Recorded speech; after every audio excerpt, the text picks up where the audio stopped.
हर किसी के मन में ये सवाल जरूर आता होगा कि आदि योगी भगवान शिव का जन्म कैसे हुआ और उनके माता पिता कौन थे। साथ ही त्रिदेव में ब्रह्मा सृष्टि के रचयिता, विष्णु पालनकर्ता और शिव संहारक माने गए हैं। लेकिन इन तीनों में से सबसे शक्तिशाली देवता कौन है? भगवान शिव को हमेशा हाथ में त्रिशूल, गले में वासुकी नाग, हाथ में डमरू, माथे पर अर्धचंद्र, शरीर पर भस्म और बाघ की खाल धारण किए हुए देखा जाता है। लेकिन सवाल ये उठता है कि शिव जी के पास ये सभी वस्तुएं कैसे आई? इनके पीछे ऐसी रहस्यमयी पौराणिक गाथाएं छिपी हैं जिन्हें जानकर आप हैरान रह जाएंगे। आपने कभी सोचा है कि भगवान शिव को भांग का प्रसाद क्यों चढ़ाया जाता है? आखिर इसके पीछे कौन सा रहस्य छिपा है और महाशिवरात्रि का पर्व क्यों मनाया जाता है? इस वीडियो में हम आपको इन गूढ़ रहस्यों के बारे में विस्तार से बताएंगे। और सबसे चौंकाने वाली बात, कहा जाता है कि भगवान शिव आज भी कैलाश पर्वत पर अपने परिवार के साथ निवास करते हैं। लेकिन आज तक कोई भी व्यक्ति, चाहे कितनी भी तकनीक क्यों ना हो, कैलाश पर्वत पर नहीं चढ़ पाया। ऐसा कौन सा रहस्य है जो मानव को इस पर्वत की चोटी तक पहुंचने से रोकता है? और समय आया सृष्टि के सृजन का, लेकिन तब ऐसी कौन सी वजह थी कि भगवान शिव को अर्धनारीश्वर रूप धारण कर ब्रह्मा जी की सहायता करनी पड़ी? आखिर क्या था वो दिव्य रहस्य जो महादेव को अपने स्वरूप को दो भागों में विभाजित करने पर मजबूर कर दिया? नागेंद्र हाराय, त्रिलोचनाय भस्मांग रागाय महेश्वराय, नित्याय शुद्धाय दिगंबराय, तस्मै नकाराय नमः शिवाय। अपने गले में नाग धारण करने वाले, जिनके 3 नेत्र हैं, जो अपने शरीर पर भभूत लगाते हैं, और महादेव भगवान शिव, जिन्हें राम भी पूजते हैं और रावण भी, जो अंत भी हैं और अनंत भी, जिनकी शक्ति से जुड़ी अनेक कहानियां आज भी रहस्य हैं। क्योंकि आज हम बात करने वाले हैं आदि योगी भगवान शिव के उन रहस्यों की जिन्हें बहुत कम लोग जानते हैं। ज्योतिर्लिंगों की पूजा एक प्राचीन और शक्तिशाली विधि है और ऐसा माना जाता है कि 5 शक्तिशाली ज्योतिर्लिंगों की एक साथ पूजा करने से हर तरह की मुसीबत से छुटकारा मिलता है। और अगर ये पूजा महाशिवरात्रि के समय की जाए तब तो इसका असर कई गुना ज्यादा होता है। लेकिन एक ही दिन में 5 ज्योतिर्लिंगों पहुंच पाना आसान नहीं, इसलिए महाशिवरात्रि के दिव्य अवसर पर अब घर बैठे 5 ज्योतिर्लिंगों महाकालेश्वर उज्जैन, काशी विश्वनाथ, नासिक त्र्यंबकेश्वर, नेपाल पशुपतिनाथ खंडवा, ओंकारेश्वर का आशीर्वाद पा सकते हैं। वामा के जरिए शिव जी के 5 ज्योतिर्लिंग में महारुद्राभिषेक एवं शिव पूजा करवा के अनुभवी पंडित आपके नाम और गोत्र के साथ पूरे विधि विधान से पूजा करेंगे। पूजा का वीडियो मोबाइल पर और प्रसाद सीधे आपके घर पहुंचेगा। पहले 100 यूजर्स को मिलेगा 20% का डिस्काउंट। तो अभी वामा पर जाएं और पूजा बुक करें। लिंक डिस्क्रिप्शन में दिया गया है। भगवान शिव, जो संहारक भी हैं और सृष्टि के आधार भी, जिन्हें देवाधिदेव महादेव कहा जाता है, जिनकी आराधना स्वयं विष्णु और ब्रह्मा भी करते हैं, वे अनादि हैं, अनंत हैं, स्वयंभू हैं। लेकिन क्या आपने कभी सोचा है कि भगवान शिव का जन्म कैसे हुआ और उनके माता पिता कौन थे? जब वे अनादि और स्वयंभू हैं तो फिर उनकी उत्पत्ति का रहस्य क्या है? आज इस वीडियो में हम पुराणों और शास्त्रों के रहस्यमय पन्नों से भगवान शिव के जन्म की गूढ़ कथा को जानेंगे, जो आपको अचंभित कर देगी। तो वीडियो को अंत तक जरूर देखें और कमेंट में हर हर महादेव लिखकर अपनी भक्ति प्रकट करें। शिव पुराण के अनुसार भगवान शिव स्वयंभू हैं, जिसका अर्थ है कि उनका जन्म स्वयं ही हुआ था। यानी इससे एक बात तो साबित होती है कि भगवान शिव के ना ही कोई पिता हैं और ना ही कोई माता। वे सृष्टि से पहले भी थे और सृष्टि के अंत के बाद भी रहेंगे। यही कारण है कि वे 5 तत्वों से भी परे हैं, अमर हैं और काल के भी स्वामी हैं। लेकिन यदि शिव जी का जन्म नहीं हुआ तो फिर वे प्रकट कैसे हुए? इसके उत्तर में विभिन्न पुराणों में अलग अलग कथाएं मिलती हैं।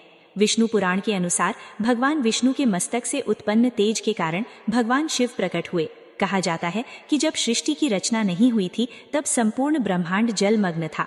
उस समय केवल भगवान विष्णु ही शेष नाग पर योग निद्रा में स्थित थे। जब उनके माथे से तेज प्रकट हुआ तो उससे भगवान शिव का जन्म हुआ। इसी तरह भगवान विष्णु की नाभि से कमल प्रकट हुआ और उस कमल से ब्रह्मा जी का जन्म हुआ। लेकिन शिव पुराण में इस कथा का एक दूसरा रूप मिलता है। इसमें बताया गया है कि भगवान शिव अपने घुटने मल रहे थे और उनके घुटनों से उत्पन्न मैल से भगवान विष्णु का जन्म हुआ था। अगर इन दोनों कथाओं की तुलना की जाए तो विष्णु पुराण और शिव पुराण की कथाएं एक दूसरे से भिन्न प्रतीत होती हैं। इस कथा के अलावा भगवान शिव के जन्म से जुड़ी एक और पौराणिक कथा है जो काफी प्रसिद्ध है। इसे शायद आपने अपने बड़े बुजुर्गों से सुना होगा, लेकिन अगर नहीं सुना तो हम आपको बताते हैं।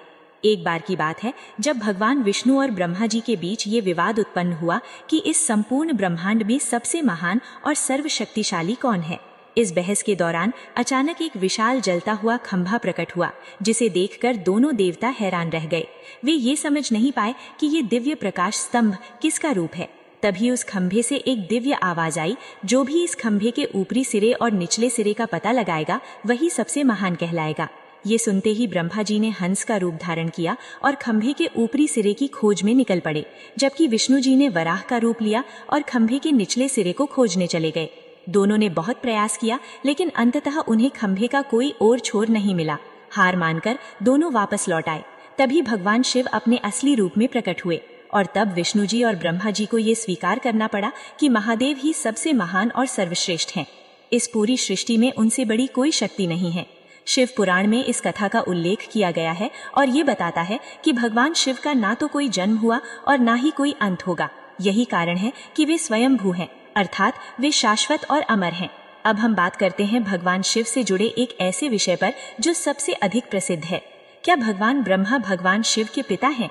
ये कथा लोगों के बीच काफी चर्चित है।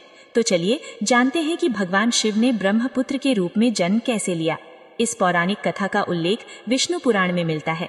कथा के अनुसार जब संपूर्ण ब्रह्मांड जलमग्न था, धरती, आकाश और पाताल सब कुछ जल में समाया हुआ था, तब इस संसार में केवल भगवान विष्णु ही थे।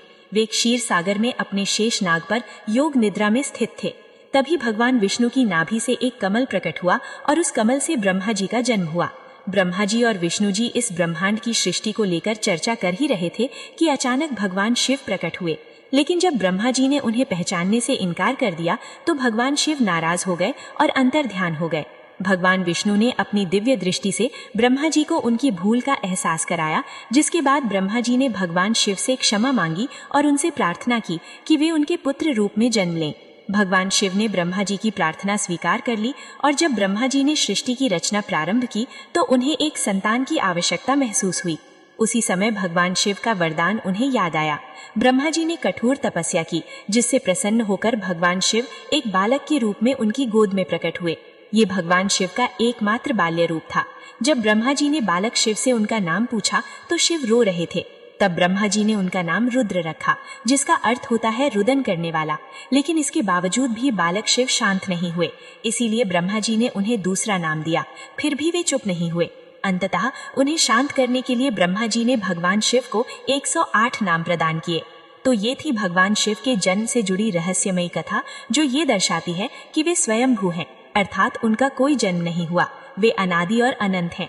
दोस्तों, आपको क्या लगता है, भगवान शिव का जन्म हुआ था या वे स्वयंभू हैं? इस रहस्य पर आपकी क्या राय है? कमेंट में अपना तर्क लिखें और देखते हैं कि कौन सबसे श्रेष्ठ और तार्किक उत्तर देता है। सबसे श्रेष्ठ और तार्किक उत्तर को पिन किया जाएगा। अब बात करते हैं भगवान शिव के गले में विराजमान नाग के बारे में, जो महादेव के पास कैसे आया और इसकी पौराणिक कथा क्या है। जिस नाग को आप भगवान शिव के गले में देख सकते हैं, उसका नाम वासुकी है। वासुकी भगवान शिव के अनन्य भक्त थे और उनकी एकमात्र इच्छा थी कि वे सदैव महादेव के समीप रहें। इन्हें नागों का राजा भी कहा जाता है। वासुकी वही नाग है जिन्होंने समुद्र मंथन के दौरान रस्सी का कार्य किया था। जब देवता और दानव समुद्र मंथन कर रहे थे, तब वासुकी को मंदराचल पर्वत के चारों ओर लपेटा गया था और मंथन के लिए रस्सी के रूप में उपयोग किया गया था। इस प्रक्रिया में वासुकी का पूरा शरीर लहूलुहान हो गया, लेकिन उन्होंने अपनी भक्ति से कभी पीछे हटने का विचार नहीं किया। यही नहीं, जब समुद्र मंथन के दौरान महाविष उत्पन्न हुआ, तब किसी भी देवता में ये साहस नहीं था कि वे इस विष को ग्रहण कर सकें। तब महादेव ने वासुकी को अपने गले में धारण कर लिया और तभी से वासुकी अमर हो गए। धार्मिक मान्यताओं के अनुसार समुद्र मंथन के अलावा नागराज वासुकी का वर्णन एक अन्य महत्वपूर्ण घटना में भी मिलता है। किंवदंती के अनुसार जब श्री कृष्ण का जन्म हुआ तो वासुदेव जी उन्हें कंस की जेल से निकालकर गोकुल ले जा रहे थे। रात के अंधकार में जब वासुदेव यमुना पार कर रहे थे, तब अचानक एक भयानक तूफान आ गया। यमुना की लहरें उफान पर थीं, तेज बारिश हो रही थी और मार्ग कठिन हो चुका था। तभी नागराज वासुकी प्रकट हुए और उन्होंने अपने विशाल फन से भगवान श्री कृष्ण और वासुदेव पर छत्र टान दिया। उनकी छत्र छाया में वासुदेव सुरक्षित रूप से यमुना पार कर गोकुल पहुंचे। इसके अलावा जब भगवान शिव ने त्रिपुरासुर का वध करने का निर्णय लिया, तब वासुकी उनके धनुष की डोर बन गए और महादेव ने त्रिपुरासुर का संहार किया। इसी कारण भगवान शिव को त्रिपुरा भी कहा जाता है। अगर आप हमारे चैनल पर पहली बार आए हैं तो इसे सब्सक्राइब करना ना भूलें और वीडियो को लाइक जरूर करें, क्योंकि ये आपके लिए सिर्फ 1 सेकंड का काम है, लेकिन इससे हमारी टीम को बहुत बड़ा सपोर्ट मिलता है। अब जानते हैं कि भगवान शिव ने अपने मस्तक पर चंद्रमा को क्यों स्थान दिया और इसके पीछे की पौराणिक कथा क्या है। शिव पुराण के अनुसार राजा दक्ष की 27 बेटियां थीं, जिनका विवाह चंद्रदेव से हुआ था। विवाह के समय चंद्रदेव ने राजा दक्ष से वादा किया था कि वे अपनी सभी पत्नियों को समान प्रेम और सम्मान देंगे, लेकिन विवाह के बाद चंद्रदेव का झुकाव अपनी एक पत्नी रोहिणी की ओर अधिक हो गया। इससे उनकी अन्य पत्नियां उदास रहने लगी और उन्होंने अपने पिता दक्ष से इसकी शिकायत की। जब दक्ष को ये बात पता चली तो वे अत्यंत क्रोधित हो गए और उन्होंने चंद्रदेव को श्राप दे दिया। उन्होंने कहा कि चंद्रदेव एक भयानक बीमारी के शिकार होंगे और 15 दिनों में धीरे धीरे क्षीण होकर अंततः लुप्त हो जाएंगे। इस श्राप को सुनकर चंद्रदेव भयभीत हो गए और इस कष्ट से मुक्ति पाने के लिए वे ब्रह्मा जी के पास गए। ब्रह्मा जी ने उन्हें भगवान शिव की पूजा करने का उपाय बताया। तब चंद्रदेव ने मिट्टी का शिवलिंग बनाकर महामृत्युंजय मंत्र का जाप करते हुए कठोर तपस्या की। कई वर्षों की तपस्या के बाद भगवान महादेव प्रसन्न हुए और उन्होंने चंद्रदेव को दर्शन दिए। भगवान शिव ने उन्हें वरदान दिया कि वे पूरी तरह से कभी भी समाप्त नहीं होंगे। 15 दिनों तक घटने के बाद अगले 15 दिनों में वे फिर से बढ़ते जाएंगे। इसी कारण अमावस्या के दिन चंद्रमा पूरी तरह से लुप्त हो जाता है और फिर पूर्णिमा के दिन दोबारा पूर्ण रूप में प्रकट हो जाता है। भगवान शिव ने चंद्रदेव को अपने मस्तक पर स्थान दिया, जिससे ये संकेत मिलता है कि महादेव के आशीर्वाद से ही चंद्रमा का अस्तित्व बना हुआ है। इसी कारण भगवान शिव को चंद्रशेखर भी कहा जाता है। शिव पुराण के अनुसार भगवान शिव पूरे शरीर पर भस्म धारण करते हैं। ये कोई नई बात नहीं है कि महादेव का संबंध भस्म से गहरा जुड़ा हुआ है। दरअसल इसके पीछे एक प्राचीन कथा है, जिसे शिव पुराण में विस्तार से बताया गया है। बहुत समय पहले एक महान ऋषि थे जिनका नाम प्रणात था। वे वर्षों तक जंगल में कठोर साधना कर रहे थे। इस दौरान उन्होंने सिर्फ पत्ते और फल कर जीवन व्यतीत किया। एक दिन जब वे जंगल से घास काटकर अपने आश्रम की मरम्मत कर रहे थे, तभी अचानक उनकी उंगली कट गई। लेकिन जब उन्होंने अपनी उंगली को देखा तो आश्चर्यचकित रह गए, क्योंकि वहां से खून की जगह पेड़ के पत्तों का रस बह रहा था। ऋषि प्रणात को लगा कि अब वे इतने शुद्ध हो चुके हैं कि उनके शरीर में खून की जगह सिर्फ पवित्र वनस्पतियों का रस बहता है। ये सोचकर वे अहंकार से भर गए और पूरे ब्रह्मांड में ये घोषणा करने लगे कि उनसे ज्यादा शुद्ध कोई नहीं। भगवान शिव ने उनका घमंड तोड़ने के लिए एक बूढ़े साधु के रूप में अवतार लिया और उनके पास पहुंचे। जब उन्होंने ऋषि प्रणात से उनकी प्रसन्नता का कारण पूछा तो ऋषि ने अपनी उंगली से रस निकलने की पूरी कहानी सुनाई। बूढ़े साधु ने ऋषि से कहा, इसमें बड़ी बात क्या है? पत्ते भी जब जलते हैं तो वे राख में बदल जाते हैं और राख सबसे शुद्ध होती है। इसके बाद बूढ़े साधु ने अपनी ही उंगली काटी और उसमें से रक्त की जगह राख निकलने लगी। ये देख ऋषि प्रणात समझ गए कि ये साधारण वृद्ध नहीं बल्कि स्वयं भगवान शिव हैं। ऋषि प्रणात महादेव के चरणों में गिर पड़े और अपने अहंकार के लिए क्षमा मांगी। माना जाता है कि इस घटना के बाद भगवान शिव ने ये सिद्ध कर दिया कि भस्म ही सबसे शुद्ध तत्व है और तब से उन्होंने अपने पूरे शरीर पर भस्म धारण कर ली। इसी कारण भगवान शिव को भस्मधारी और भूतनाथ भी कहा जाता है, जो ये दर्शाता है कि हर चीज अंत में भस्म ही बन जाती है और यही सत्य है। अब बात करते हैं भगवान शिव के त्रिशूल के रहस्य के बारे में। पौराणिक कथाओं के अनुसार त्रिशूल का निर्माण स्वयं भगवान ने किया था, लेकिन ये हमेशा से उनके पास नहीं था। भगवान विश्वकर्मा ने ये दिव्य अस्त्र भगवान शिव को उपहार में दिया था। माना जाता है कि सूर्य देव ने भगवान विश्वकर्मा की पुत्री संजना से विवाह किया, लेकिन विवाह के बाद संजना सूर्य देव की तीव्र गर्मी और अत्यधिक तेज को सहन नहीं कर पा रही थी। उन्होंने अपने पिता भगवान विश्वकर्मा से इस समस्या का समाधान निकालने की प्रार्थना की। भगवान विश्वकर्मा ने सूर्य देव को अपनी गर्मी कम करने के लिए मनाया। सूर्य देव ने अपनी शक्ति का 1/4 भाग अपने पास रखा और बाकी धरती पर छोड़ दिया, लेकिन ये ऊर्जा इतनी तीव्र और विनाशकारी थी कि इससे पूरी धरती जल सकती थी और फट भी सकती थी। भगवान विश्वकर्मा ने अपनी दिव्य शक्ति से इस विनाशकारी ऊर्जा को नियंत्रित किया और इसे एक दिव्य शस्त्र के रूप में ढाल दिया, जिसे हम भगवान शिव का त्रिशूल कहते हैं। भगवान विश्वकर्मा को पता था कि इस त्रिशूल को धारण करने की शक्ति केवल एक ही देवता के पास है, भगवान शिव, क्योंकि सिर्फ महादेव ही इस ब्रह्मांड की विनाशकारी शक्तियों को नियंत्रित कर सकते थे। इसलिए उन्होंने ये त्रिशूल भगवान शिव को समर्पित कर दिया। भगवान शिव के त्रिशूल से कई आध्यात्मिक और पौराणिक मान्यताएं जुड़ी हुई हैं।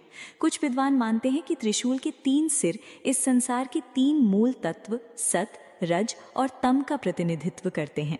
अब बात करते हैं भगवान शिव की डमरू के रहस्य के बारे में। पौराणिक मान्यताओं के अनुसार भगवान शिव डमरू के साथ प्रकट हुए थे। जब सृष्टि की रचना हुई तब इस संसार में कोई ध्वनि नहीं थी। जब माता सरस्वती प्रकट हुई तो सृष्टि में ध्वनि का संचार हुआ, लेकिन ये स्वर और ताल के बिना थी, जिससे संगीत में कोई लयबद्ध नहीं थी।